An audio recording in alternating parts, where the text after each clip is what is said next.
আসসালামু আলাইকুম। শুরু করছি আমি তো ভালোবাসি তোকে সিজন 2 পর্ব 4। লিখেছেন ফারজানা মনি। দুপুর 2টে বাজে। মিন কলেজের গেটের সামনে অপেক্ষা করছে। বাড়ির গাড়ি কোথাও সে দেখতে পাচ্ছে না। মনে মনে ভাবছে, ড্রাইভার আঙ্কেল যদি নাও আসে তাহলে ভাইয়া তো অবশ্যই আসবে। আমি আর একটু অপেক্ষা করি। হঠাৎ একটা ইটের কোণা এসে মিমের পিছনের কাঁধে লাগলো। সঙ্গে সঙ্গেই পিছনে তাকিয়ে দেখলো তেমন কেউ নেই। স্টুডেন্টরা যার যার মতন বাড়ি ফিরে যাচ্ছে। মিম আবারও সামনের দিকে তাকিয়ে গাড়ির অপেক্ষায় করছে। কিন্তু একি আবারও আরেকটা কণা এসে গায়ে লাগলো। এবার মিম একটা রাগে রাগে লোক নিয়ে পেছনে তাকালো, কিন্তু এবারও কাউকে দেখা যাচ্ছে না।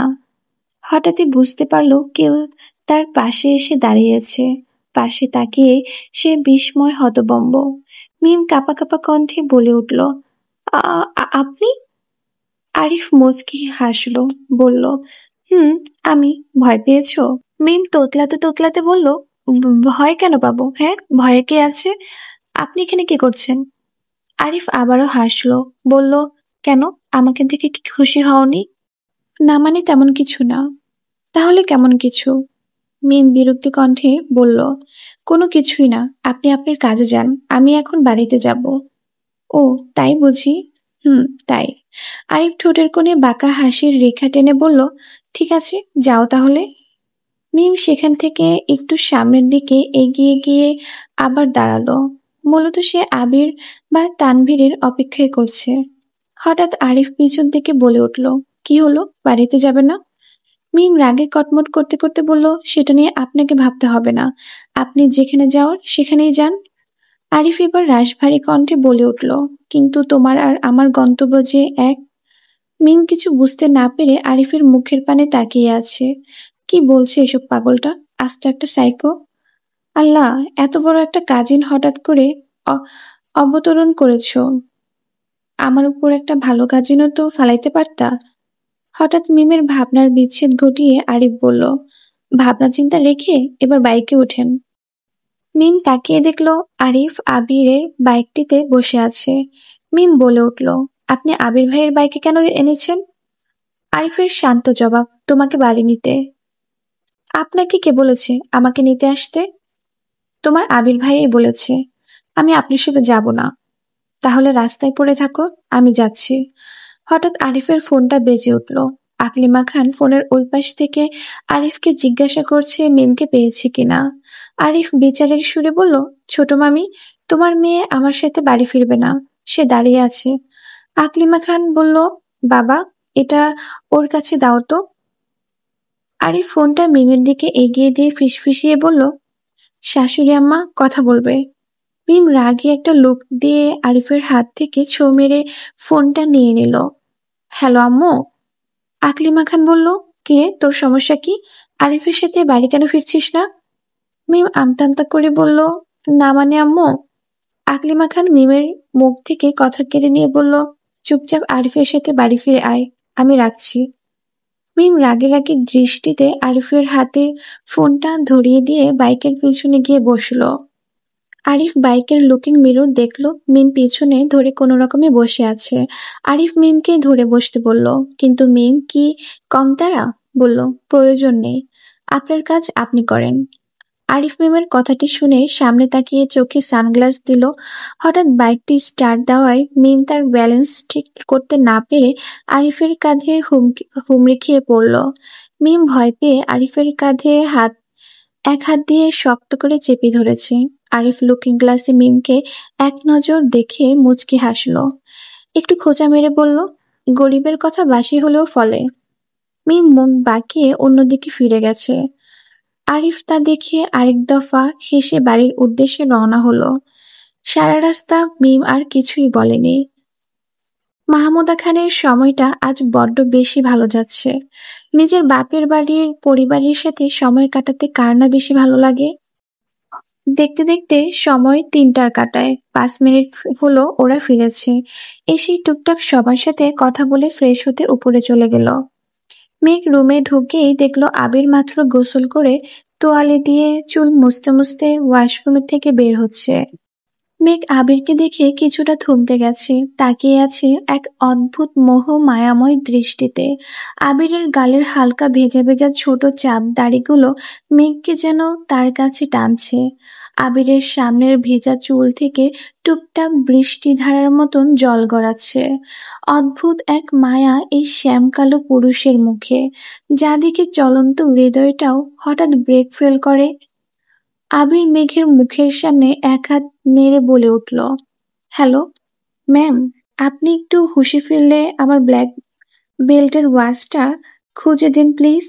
খুঁজে পাচ্ছি না তো। মেঘ নিশ্চুপ নয়নে তাকিয়ে আছে। আবির এবার মেঘের কাঁধ ঝাঁকিয়ে বলল, মেঘ, কি হলো তোমার? মেঘ একটু থতমত খেয়ে বলল, কই কিছু না তো। আবির মেঘকে পেছনে ঘুরিয়ে জড়িয়ে ধরে বলল, কি হয়েছে, শরীর ঠিক আছে তো? হুম। তাহলে এত চুপচাপ কেন? মেঘ আবিরের দিকে ঘুরে গলা জড়িয়ে ধরে বলল, চুপচাপ না, আপনাকে দেখছিলাম। বলেই মেঘ লজ্জায় মাথা নুয়ে নিল। আবির জিজ্ঞাসা দৃষ্টিতে তাকিয়ে বলল, তা কি দেখলে? মেঘ নেশাতুর দৃষ্টিতে তাকিয়ে বলল, আপনার ভেজা ভেজা চুল, খোঁচা খোঁচা দাড়ি আর। আবির বলল, আর? মেঘ লাজুক কণ্ঠে বলল, আর আপনার মায়াবী মুখশ্রী। আবির হাসল।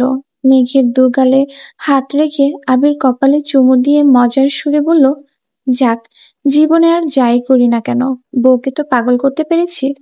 ধন্য এই জীবন, ধন্য। মেঘ লজ্জায় আবিরের বুকে মুখ লুকালো। হঠাৎ মেঘের কানে মিমের ডাক আসতেই মেঘ আবিরের বুক থেকে মাথা তুলে বলল, আমি নিচে যাচ্ছি, আপনিও আসুন। বলেই মেঘ হন্তদন্ত হয়ে ছুটে গেল। আবির মেঘের যাওয়ার পানে তাকিয়ে আছে। আবির জানে তার প্রেয়সীর মাঝে মাঝে এমন পাগলামি করে, তাই একটু মুচকি হেসে আলমারি থেকে জামা কাপড় পরে রেডি হয়ে নিচ্ছে। ফুপ্পিদের বাড়ির পৌঁছে দিয়ে একটু রাকিব আর রাসেলের সাথে দেখা করতে যাবে সে। অনেক দিন হলো অফিসের বাইরে তাদের আড্ডা দেওয়া হয় না। মেঘ নিচে গিয়ে দেখলো আজকে কেউই দুপুরে খাওয়ার পর রুমে রেস্ট করতে যায়নি। সবাই মাহমুদা খানের সাথে আড্ডায় ব্যস্ত। মেঘও সেখানে গিয়ে সামিল হলো। মেঘ আর বন্যা মাহমুদা খানের দুই পাশে বসে আছে। মিম এসে বলল, দেখি দেখি একটু সাইড দাও, আমিও ফুপির কাছে বসতে চাই। সব আদর কি তোমরাই খাবা? পাশ থেকে আরিফ আস্তে আস্তে বলে উঠল, আমার বউ হয়ে যাও, সারা জীবনের মতো আমার কাছে রেখে দেব, আমার মায়ের আদর খাবে। কিন্তু মিম মনে হয় তা শুনতে পায়নি, আর শুনতে পাবেই বা কি করে? এত মানুষের ভিড়ে আরিফ তো কথাটা আস্তে আস্তে বলেছে, যেন কেউ শুনতে না পারে। মেঘের নজর সিঁড়ির দিকে পড়তেই লক্ষ্য করলো আবির নামছে, ব্ল্যাক প্যান্ট আর এর সাথে একটা হোয়াইট টি শার্ট, চুলগুলো জেল দিয়ে সেট করা, হাতে একটা ব্ল্যাক ওয়াচ, চোখে সানগ্লাস এঁটে ফোনে কথা বলতে বলতে নামছে। মেঘ কিছুক্ষণ এক দৃষ্টিতে তাকিয়ে আছে। তার মন আজও পুরনো দিনের মতো একটা গান গেয়ে উঠল, দৃষ্টিতে যেন সে রাজপতিন, খুন হয়ে যাই আমি চিরদিন, নাম ধাম জানি না তার কিছু, তবুও নিলাম আমি তার পিছু, কালো সানগ্লাসটায় কেন এত শোক, হেই যুবক। মাহমুদা খানের কণ্ঠে মেঘের ঘোর কাটল। মেঘ নিজের মাথায় নিজেই থাপ্পড় খেয়ে বলল, তুই আর মানুষ হবি না। বন্যা মেঘের দিকে তাকিয়ে বলল, কিরে, তোর আবার কি হলো? কই কিছু না তো। তুই আমার থেকে কথা লুকাচ্ছিস মেঘ? তোকে আমি ছোটবেলা থেকে চিনি, সত্যি করে বলতো, তুই কি আমার ভাসুরকে দেখে আবার ক্রাশ ট্রাশ খেয়েছিস নাকি?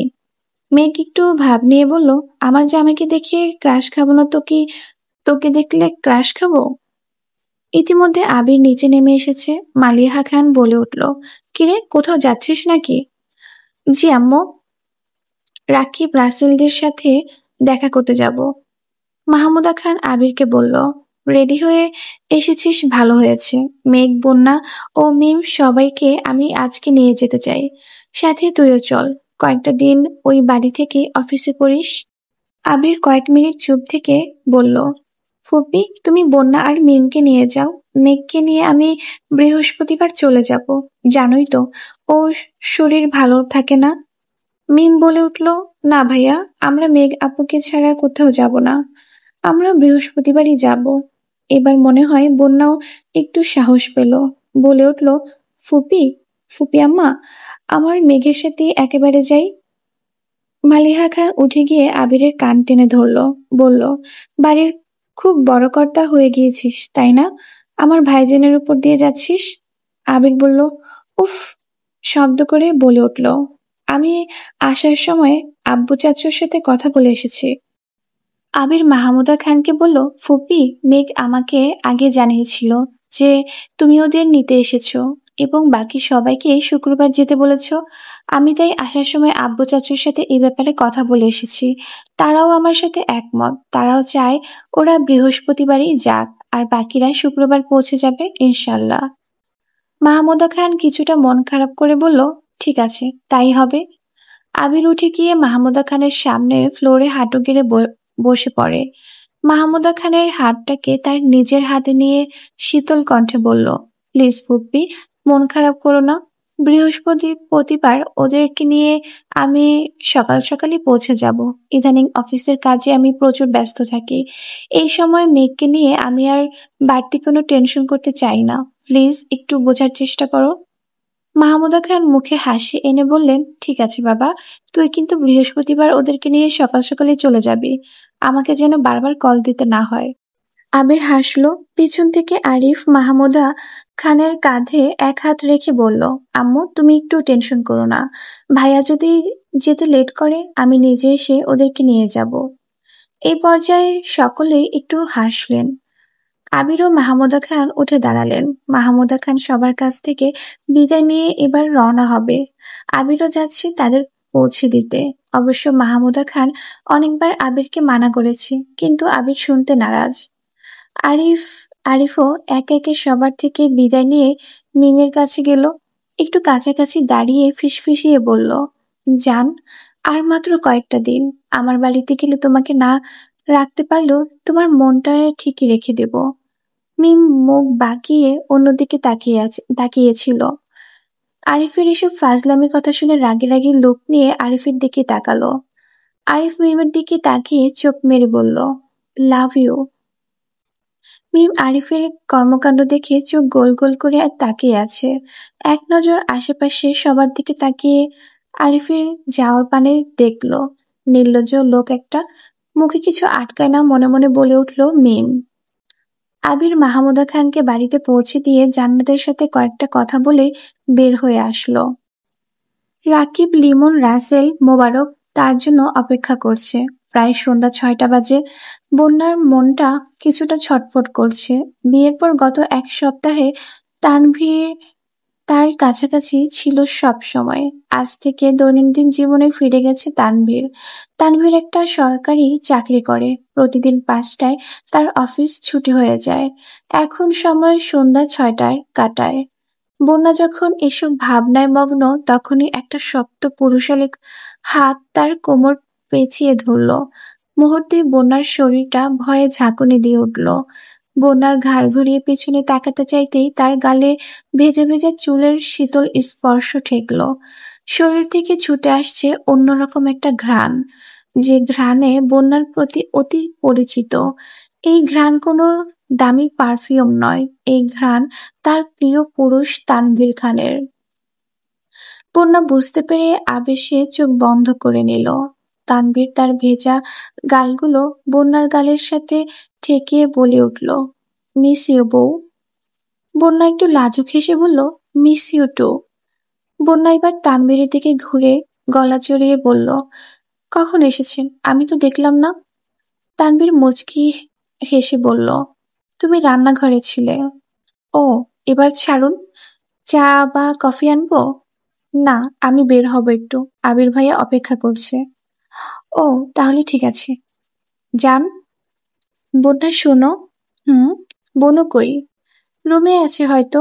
বনুর একটু খেয়াল রেখো, মেয়েটা একটু বেশি চঞ্চল। জানি ভাইয়া একাই এনাফ বনুর জন্য, কিন্তু ভাইয়ার অনুপস্থিতিতে ও সারাক্ষণ তোমার সাথেই থাকে। বন্যা তানভীরের বাহু জড়িয়ে কাঁধে মাথা রেখে বলল, আপনি নিশ্চিন্তে থাকুন। তানভীর হেসে বন্যার কপালে গভীর চুমু এঁকে দিয়ে বলল, আমি আসছি। বন্যা বিদায় জানালো। এবার বন্যা মেঘের রুমে গেল। ননদিনী, আসবো? তোকে কতবার বললাম আমার রুমে আসার জন্য পারমিশন প্রয়োজন নেই? বন্যা হেসে বলল, যদি আবির ভাইয়া রুমে থাকতো? তো কি হয়েছে? আচ্ছা, বাদ দে এসব। মেঘ মিটিমিটি হেসে বলল, বেবি, হানিমুন কেমন গেল? বন্যা অন্যদিকে ফিরে মুচকি মুচকি হাসছে। মেঘ বলল, কিরে বন্যা, এদিকে ফির। বন্যা অন্যদিকে তাকিয়ে আছে। মেঘ আবারও ডাকলো। এবার বন্যা ফিরে বলল, ভালো। মেঘ বলল, আমি তাড়াতাড়ি ফুপি হব তো? বন্যার মুখটা লজ্জায় লাল হয়ে গেছে। মেঘ হেসে বলল, হয়েছে, আর লজ্জা পেতে হবে না। বন্যা একটু স্বাভাবিক হয়ে বলল, বৃহস্পতিবার নিয়ে তোর কোনো প্ল্যান আছে? হুম, আছে তো। বন্যা আর মেঘ টুকটাক গল্পগুজব করে আবারও নিচের ড্রয়িং রুমে চলে গেল। এদিকে আবির একটা চায়ের দোকানের সামনে বসে মোবারক, রাসেল, লিমন, রাকিব, তানভীর সবার সাথে আড্ডায় মগ্ন। মোবারক তানভীরকে বলে উঠল, কিরে তানভীর, হানিমুন কেমন কাটলো? তানভীর একটু হেসে বলল, হানিমুন যেমন কাটে। রাকিব বলল, এভাবে বলছিস কেন, একটু ডিটেলসে বল। উফ, আর হানিমুন, বউ তো আমাকে দেখলেই পালাই পালাই করে। তানভীরের মুখে থেকে এমন অসহায় বাক্য শুনে আবির সহ সকলেই হো হো করে হাসতে লাগলো। আবির হাসি থামিয়ে বলে উঠল, বিয়ের আগে তোকে সবসময় সাবধান করেছিলাম, বন্যার সামনে কখনো অতিরিক্ত রাগ দেখাস না। এই রাগের প্রতিক্রিয়া বন্যার মেয়েলি মনেও পড়বে, কিন্তু তুই কথা শুনিসনি। ওর সামনেই বারবার তামিম আর মিনহাজের উপর রাগ দেখিয়েছিস। এবার ঠেলা সামলা শালা। শালা না, আমি তোমার সম্বন্ধী, সম্মান দিয়ে কথা বলো। আবির চোখ দুটো ছোট ছোট করে তানভীরের দিকে তাকিয়ে বলল, সম্বন্ধী ভাই, আপনাকে তো আগেই বলেছিলাম পার্সোনালি দেখা করবেন, আপনাকে সম্মানের চূড়ায় পৌঁছে দিব। এই কথা শুনে এবার সবাই হেসে দিল। হঠাৎ আবির বলল, তোরা থাক, আমাকে তাড়াতাড়ি বাড়ি ফিরতে হবে, আমার বউ অপেক্ষা করছে। রাকিব অবাক কণ্ঠে বলল, বাড়িতে কি তোর একাই বউ আছে, আমাদের নেই? উফ আবির, তুই বিয়ের আগেও এমন করতি, তখন না হয় বুঝতাম মেঘকে হারানোর ভয়ে ওর আশেপাশে থাকতি। তাছাড়া মেঘ সকলের আড়ালে দাঁড়িয়ে তোর জন্য অপেক্ষা করত, তাই তুই ওর অপেক্ষা আর বাড়াতে চাসনি। কিন্তু এখন কি আবির, কিন্তু এখন আমার বউ সদর দরজা দিকে তাকিয়ে আমার জন্য অপেক্ষা করে, তাই আমাকে যেতে হবে। সময় ছুটে চলে তার নিজের গতিতে। দেখতে দেখতে আজ বৃহস্পতিবার। আবির আজকে অফিসে যায়নি। সকাল থেকে মাহমুদা খান বারবার ফোন দিয়ে জিজ্ঞাসা করেছে আবির কখন মেঘকে নিয়ে আসছে। আবিরও জানালো দুপুরের আগে পৌঁছে যাবে। তানভীর অফিস ছুটি হওয়ার পর ডিরেক্ট ফুপ্পির বাসা যাবে। কিছুক্ষণ আগে মেঘ, বন্যা, মিম রেডি হয়ে নিচে নেমে এসেছে। আবির সকালে একটু বেরিয়েছিল, কিছুক্ষণ আগে বাড়ি ফিরে রুমে গিয়ে তৈরি হয়ে নিচ্ছে। হঠাৎ সবাই খেয়াল করলো আবির আর আদি একই রকমই পাঞ্জাবি পরে গলায় সানগ্লাস ঝুলিয়ে নিচে নেমে আসছে। মেঘ, মিম, বন্যা তো অবাক, আবির কিভাবে জানলো মেঘদের পূর্ব পরিকল্পনা।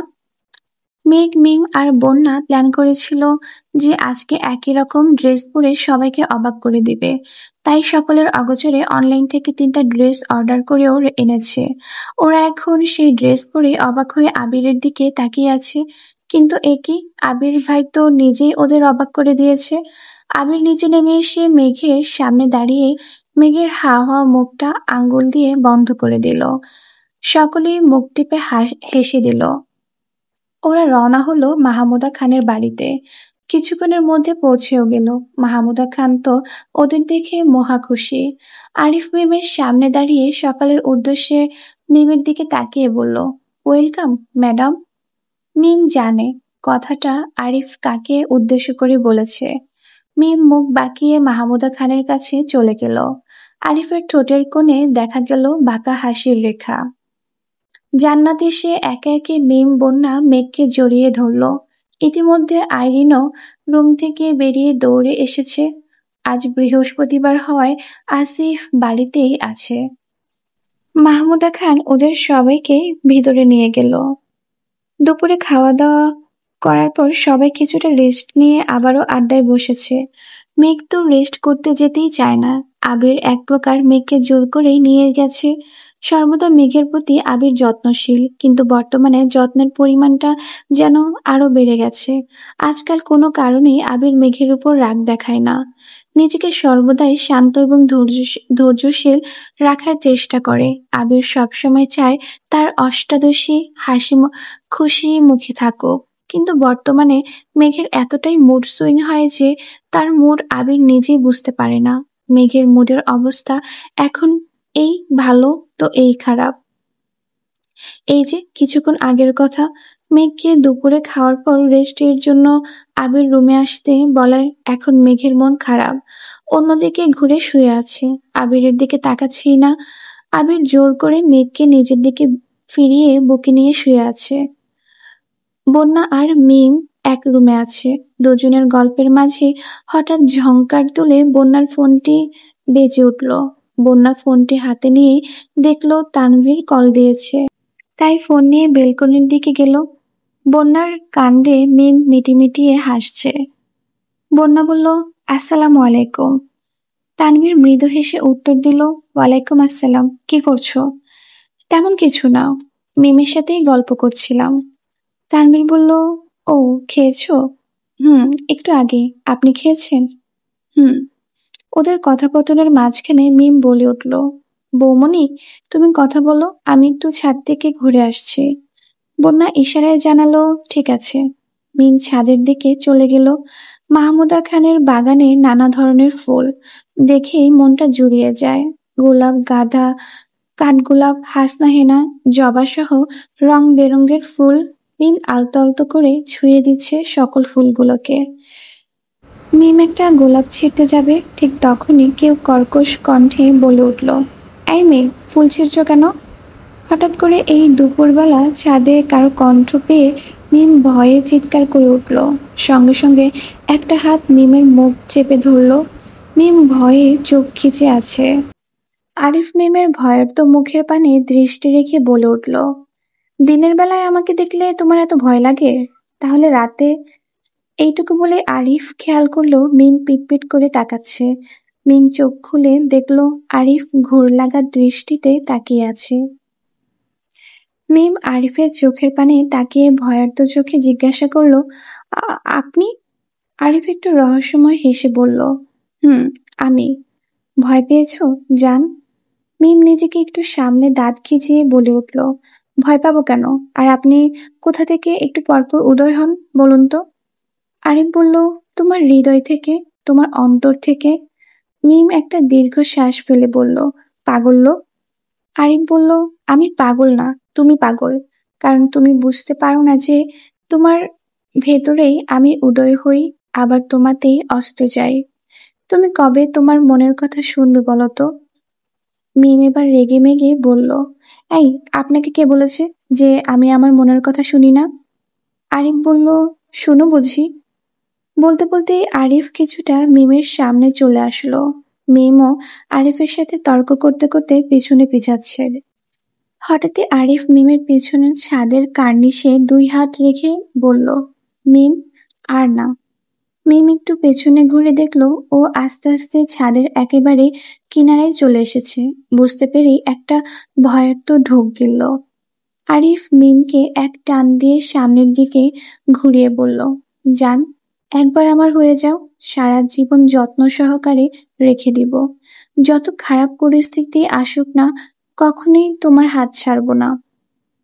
মিম সামনের আকাশের দিকে ফিরে তাকিয়ে আছে, আর আরিফ পিছন থেকে তার দুই বাহু ভিতরে মিমকে রেখে ছাদের কার্নিশে দুই হাত রেখে দাঁড়িয়ে আছে। মিমের গায়ে আরিফের একটু স্পর্শ লাগছে না, তবুও মিমের হাত পা যেন অসাড় হয়ে আসছে। শরীরটা যেন মৃদু মৃদু কাঁপছে। কাঁপা কাঁপা কণ্ঠে মিম বলে উঠল, ছাড়ুন, ছাড়ুন, আমায় যেতে দিন। আরিফ একটু নেশালো কণ্ঠে বলল, একবার একবার আমার হয়ে যাও না মিম। তুমি বিহনে আমার এই একাকিত্ব আমাকে আগুনের চেয়েও মারাত্মক দহনে দহন করে। তোমাকে ছাড়া যে আমি আর বাঁচতে পারছি না। মিম নিজেকে ছাড়ানোর উদ্দেশ্যে আরিফের দিকে ফিরে দাঁড়ালো। চোখ পড়ল আরিফের কামুক নেশালো দৃষ্টিতে। আজ আরিফকে একটু অন্যরকমই লাগছে। মনে হচ্ছে কোনো একটা ঘোর আরিফকে যেন ঘিরে রেখেছে।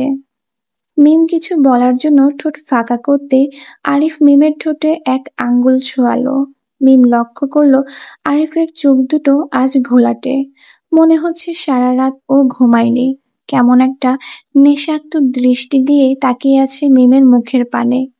মিমের হঠাৎই মনে হলো আরিফ তার মুখের দিকে ঝুঁকে আসছে। মিম অন্যদিকে ফিরে চোখ খিচে বন্ধ করে রেখেছে। তারপর কি ভাবলো কে জানে, উত্তেজিত হয়ে আরিফের গালে ঠাস করে কষিয়ে একটা চড় বসিয়ে দিল। সঙ্গে সঙ্গেই ছুটে পালাতে চাইলো, কিন্তু আরিফের পুরুষালী একটা হাত মিমের আরেক হাত টেনে ধরলো। আরিফ মিমের দিকে না তাকিয়ে সামনের দিকে ফিরে বলল, মিম, তুমি আমায় চিনতে পারলে না। যখন তুমি আমাকে বুঝবে, পাওয়ার জন্য বারবার খুঁজবে, হয়তো তখন আমি আর তোমার জীবনে এক একজিস্টই করব না। বলে মিমের হাতটাকে ছেড়ে দিল। মিমও ছুটে নিচে চলে গেল। আরিফ এক নজরে দূর আকাশের দিকেই তাকিয়ে আছে। দীর্ঘশ্বাস ফেলে বলল, তুমি কি করে আমাকে এতটা নীচ ভাবতে পারলে? আমি তো শুধু তোমার কপালে কপালটা ছোঁয়াতাম। দুপুরের কড়া রোদের পাশাপাশি মানুষের শরীরের ছায়াটাও যেন বিদায় নিয়েছে। একটা ঘর্মান্তক দুপুরের পার হয়ে ধরণীতে দেখা দিয়েছে এক স্নিগ্ধ বিকেল। দুপুরের ঘটনার পর মিম আর বাহিরে বের হয়নি। যদি চোখে চোখ পড়ে আরিফের সাথে, সেই ভয়ে। মিম জানে আরিফ তাকে কিছুই বলবে না, এমনকি বাড়ির কাউকেও এই ব্যাপারে অবগত করবে না। তাও এক অনাকাঙ্ক্ষিত ভয় যেন তাকে ঝাঁকিয়ে ধরেছে। মিমের কি অদ্ভুত বিশ্বাস আরিফের প্রতি। মিম জানে আরিফের দ্বারা তার কোনো ক্ষতি কোনো কালেই সম্ভব নয়। দুপুরে এই অনাকাঙ্ক্ষিত ঘটনাটি মিমকে এখনো তাড়া করে বেড়াচ্ছে। সেটা কি একমাত্র আরিফের প্রতি ভয়? না, সেটা কেবলই অপরাধ বোধ। আরিফের প্রতি মিমের আকস্মিক কর্মকাণ্ড আরিফের পাশাপাশি মিমকেও এক অদ্ভুত দহনে পুড়াচ্ছে। আরিফ কি তা জানে? হয়তো না, আবার হয়তো হ্যাঁ। সদ্য যৌবনে পা দেওয়া কিশোরের মিম নিজের মনটা অনেক আগেই আরিফ নামে লিখে দিয়েছে। কিন্তু কি লজ্জা! এই কথা তার মন স্বীকার করলেও তার মস্তিষ্ক মানতে চায় না। কি করে বা মানবে? দীর্ঘ ২৭ বছর আগে এই একই প্রেম ঘরের কারণে এই বাড়ির একমাত্র আদরের মেয়ের সাথে সম্পর্ক বিচ্ছিন্ন হয়েছিল খানবাড়ির। আবির আর মেঘ আপু এই বাড়িরই ছেলে মেয়ে। তাদের ব্যাপারটা সম্পূর্ণরূপে আলাদা। কিন্তু মিম আরিফকে ভালোবাসলে যদি ফুপ্পির সাথে আবারও সম্পর্কের বিচ্ছেদ ঘটে, তাহলে তো ফুপ্পি ভিতর থেকে এবার শেষ হয়ে যাবে। সেই কলঙ্ক মিম নিজের কাঁধে কখনোই নিতে পারবে না। মেয়ে মানুষ অল্প বয়সে যেন নিজের ম্যাচুরিটি পরিচয় দেয়। এই কিশোরী যেন তার জলজ্যান্ত প্রমাণ। হয়তো আরিফ তা ভাবছে না, তাই এক গভীর সম্পর্কে নিজেকে আটকাতে চাচ্ছে। আবার এটাও হতে পারে আরিফও একই চিন্তার বিভোর, কিন্তু তার মনটা মানতে চায় না। এত কিছু হিজিবিজি ভাবনার মাঝে বাহিরের ড্রয়িং রুমের শোরগোল শুনে মিমের ধ্যান মগ্ন হলো। সবার কথা একত্রে ড্রয়িং রুমে শোনা যাচ্ছে। মিম ছুটে গেল ড্রয়িং রুমে, দেখলো তানভীর এসেছে। তাকে নিয়ে আদি খুশিতে হইচই করছে। আবির ভাইয়া, মেঘ আপু, বৌমনি, আদি, ফুপ্পি, জান্নাত আপু, আইরিন সহ সকলেই সেখানে উপস্থিত। কিন্তু তাও যেন মিমের চোখ অন্য কাউকে খুঁজছে। মিমের চোখ দুটো বেকুল, অস্থির নয়নে ড্রয়িং রুমের চারিদিকে তাকিয়ে আরিফকেই খুঁজে চলেছে। কিরে মিম, এত দূরে কেন দাঁড়িয়ে আছিস? এদিকে আয়, বলে হাঁক ছেড়ে ডেকে উঠল তানভীর। মিম হকচকিয়ে বলল, আসছি ভাইয়া। বলে সকলের সামনে গেল মিম। হঠাৎই মেঘ বলে উঠল, মিম, তোর চোখ মুখ এমন ফুলা লাগছে কেন? আর তোর শরীর কি ঠিক আছে? মিম কিছুটা থতমত খেয়ে বলল, ইয়ে মানে হ্যাঁ আপু, আমি ঠিক আছি। পাশ থেকে বন্যা বলে উঠল, আমার ছোট ননদের মুখটা এত বিষণ্ণ কেন দেখাচ্ছে? মিম মুখটাকে একটু কাচুমাচু করে বলল, আসলে বৌমনি, ঘুমিয়েছিলাম তো হয়তো, তাই একটু অন্যরকম লাগছে। তোমরা কি শুরু করলে বলো তো? এই মিম, আমার পাশে এসে বসতো, বলে উঠল তানভীর। পরন্ত বিকেলে রক্তিম তাপহীন সূর্যকে বিদায় জানিয়ে অন্তরিক্ষকে বরং রং বেরঙের আবির সাজিয়ে ধরণীতে নেমে এলো সন্ধ্যা। মাহমুদা খানদের বাড়িটা সবসময় জমজমাট থাকে। আইরিন, জান্নাত, আসিফ, আরিফ সবাই যেন বাড়িটাকে মাতিয়ে রাখে। এর মাঝে জুটেছে আজ খানবাড়ির গুরুত্বপূর্ণ ছোট সদস্যরা। তারাও হইচই কোনো দিক থেকে কম নয়। মাহমুদা খান তার হেল্পিং হ্যান্ড এর উদ্দেশ্যে বলে উঠল, সকলের জন্য চা নাস্তা তৈরি করতে। চায়ের সাথে সাথে সন্ধ্যার আড্ডাটা বেশ ভালোই জমছে মনে হলো। আবির কখন থেকে নিজের ফোনটা হাতে নিয়ে স্ক্রল করেই যাচ্ছে। হঠাৎই মেঘ সকলের উদ্দেশ্যে বলে উঠল, চলো আমরা সবাই কোনো খেলা খেলি। মেঘের হঠাৎ প্রস্তাব শুনে সকলে সায় দিল, আবির আর মিম সায় দিল না। মেঘের এই সময় খেলা করার শুনে আবির কখন থেকে ব্রুকোচকে নিঃশব্দে তাকিয়ে আছে। হঠাৎই তার চেহারাটা যেন বড্ড গুরুগম্ভীর হয়ে উঠল, কিন্তু মেঘ তো তা লক্ষ্যই করেনি।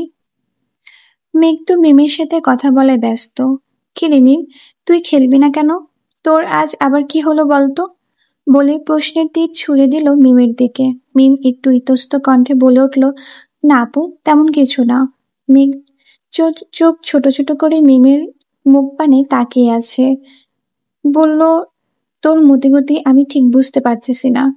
এই ভালো তো এই খারাপ, অসুখটা কোথায়, তোর মনে নাকি শরীরে? মেঘের দুষ্টুমি বুঝতে পেরে মিম একটা দীর্ঘশ্বাস ফেলল। এবার মেঘ একটু কটূক্তির সুরে করে বলল, বুঝেছি, তোর জন্য একটা ডাক্তার জামাই লাগবে। মিমকে বলা মেঘের এরকম কথা শুনে সবাই হু হু করে হেসে দিল। স্টপ ইট, এখানে কোনো খেলা হবে না। তুমি মিমকে কেন জোর করছো, যেখানে তুমি নিজেই খেলতে পারবে না? বলে মেঘের মুখ পানে কটকট করে তাকালো আবির। মেঘ মনে মনে হয় একটু ভয় পেল। হ্যাঁ, ভয়। এই জিনিসটা এক সময় সে রোজ পেত। মাঝখানে 1 বছর আবিরের রাগ যেন সে ভুলেই গেছে। মেঘ একটু কাঁদো কাঁদো মুখ নিয়ে আবিরের মুখের পানে তাকিয়ে বলল, আপনি কেন এমন করছেন? সবাই মিলে একসাথে খেললে মজা হবে অনেক। বন্যা, তানভীর, জান্নাত সকলেই যেন নীরব দর্শক। আবিরের নজর মেঘের কাঁদো কাঁদো মুখের দিকে পড়ায় তার চেহারার গাম্ভীর্য যেন তাৎক্ষণিক সে পাল্টে আন্তরিক অবস্থায় ফিরে এলো। মেঘের কাছে এগিয়ে গিয়ে বলল, তুমি কেন এই মুহূর্তে খেলাধুলা খেলাধুলা এগুলো তো এত আসক্ত হচ্ছ? তুমি কি জানো না এই সময় তুমি নিজেকে নিয়ে এত লাফালাফি করলে আমার বেবি কষ্ট পাবে? আবিরের এবারকার শান্ত কথা শুনে মেঘ চোখ মেলে আবিরের চোখের দিকে তাকালো। আহা, কি শান্তি সে দৃষ্টি!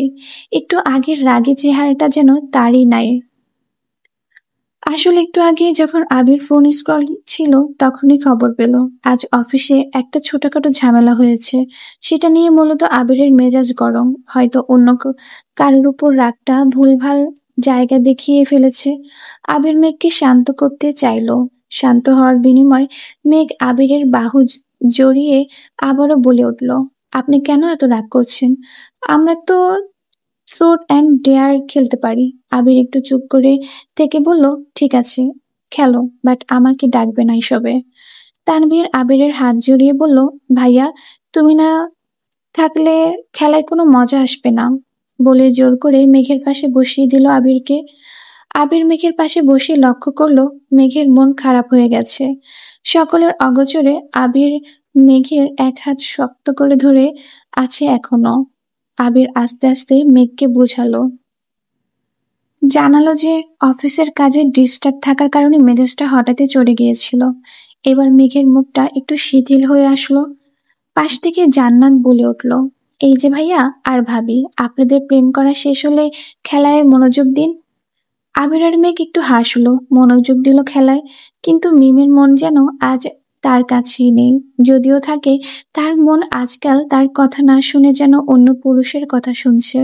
এই যে এখন মস্তিষ্ক বলছে তাকে আর খুঁজবো না, কিন্তু মন বারবার বলে উঠছে, কোথায় সে? ড্রয়িং রুমে এত মানুষের ভিড়ে কেন সে নেই? ভাবনার মধ্যেই হঠাৎ মিমের কানে আসলো চিৎকার ভেসে আসার শব্দ। চোখ মেলে তাকিয়ে দেখলো বোতলটা ঘুরে আবিরের দিকেই ফিরে আছে। জান্নাত বলে উঠল, প্রশ্ন আমি করব? ভাইয়া, ট্রুথ নাকি ডেয়ার? আবির বলল, ট্রুথ। জান্নাতের প্রশ্নে আবিরের ট্রুথ বেছে নেওয়ায় সবাই আ বলে চিৎকার করে উঠল। থাম এবার তোরা, কি বলতে হবে সেটা বল, শান্ত মুখে বলে উঠল আবির। জান্নাত বলে উঠল, আমি বলবো, আমি বলবো। আইরিন বলল, উপস ভাইয়া, ট্রুথ কেন নিলা, ডিয়ার নিতে পারলা না? আবির কপাল কুঁচকে আইরিনের দিকে তাকিয়ে বলল, কেন? আইরিন মিনমিনিয়ে বলল, তাহলে তো তোমাকে দিয়ে অন্য একটা ট্র্যাক্স কমপ্লিট করতাম। আইরিনের কথাটা ঢাকা পড়ে গেল তানভীরের সুরে। হয়েছে হয়েছে, ভাইয়ার পছন্দ হয়েছে তাই ট্রুথ দিয়েছে, তাতে এত প্রশ্ন কিসের? আবির জান্নাতের দিকে তাকিয়ে বলল, জান্নাত, কি প্রশ্ন করতে চাও করো। আবিরের কথায় এবার যেন সবাই একটু স্বাভাবিক হয়ে আসলো। জান্নাত বলল, আচ্ছা ভাইয়া, আপনি যখন আমাদের মেঘবতীকে প্রপোজ করেছেন তখন তো আমরা মেয়েরা ছিলাম না, তো এখন মেঘবতীকে নিয়ে কিছু অপ্রকাশিত কথা আজকে প্রকাশ করে দিন। আবির একটু হাসলো, তারপর তাকালো মেঘের মুখের পানে। মেঘ একটু লাজুক হেসে মাথা নুয়ে বসে আছে।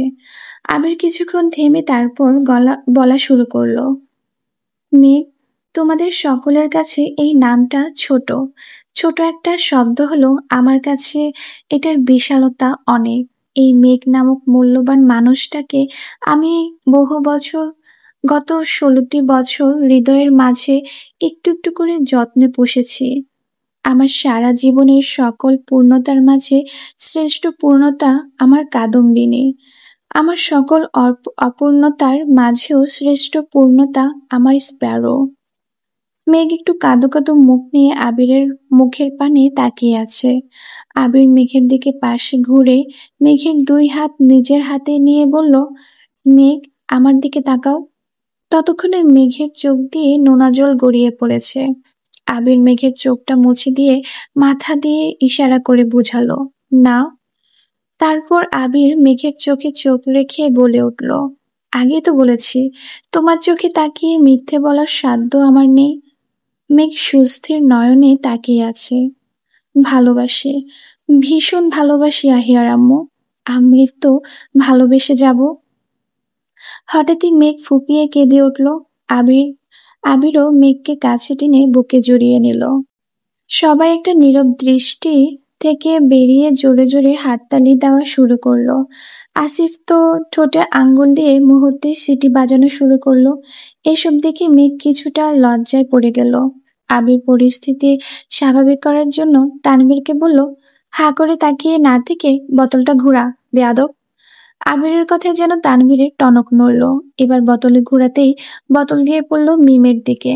তানভীর একটু হেসে আইরিনের উদ্দেশ্যে বলে উঠল, ছোট বোনকে আমরা আর কি প্রশ্ন করব? আইরিন, তুই প্রশ্ন কর। আইরিনের খুশিতে গদগদ হয়ে মিমের দিক তাকিয়ে প্রশ্ন করল, মিম, কি নিবে, ট্রুথ নাকি ডেয়ার? মিম অন্যমনস্ক হয়ে উত্তর দিল, ডেয়ার। এবার আইরিন বলল, ওকে ফাইন, একটা গান শোনাও। সকলেই মিমের দিকে তাকিয়ে আছে। হঠাৎই মিম গানের সুরে তুলল, বোঝাতে পারি না আমি তোমায় কতটা ভালোবাসি, বোঝাতে পারি না তোমায় আমি কতটা ভালোবাসি, তুমি আমার অবুঝ আদলে গল্পে সাজানো বায়না। আমি জানি তুমিও জানো, এ মায়া আর কেউ বোঝে না। আমার কাছে তুমি অন্য রকম, ভালোবাসি বেশি, প্রকাশ করি কম। আমার কাছে তুমি অন্য রকম, ভালোবাসি বেশি, প্রকাশ করি কম। এত সুন্দর একটি গান শুনে যেন করতালির প্রতিযোগিতায় চলছে। সবাই মিমের প্রশংসায় পঞ্চমুখ।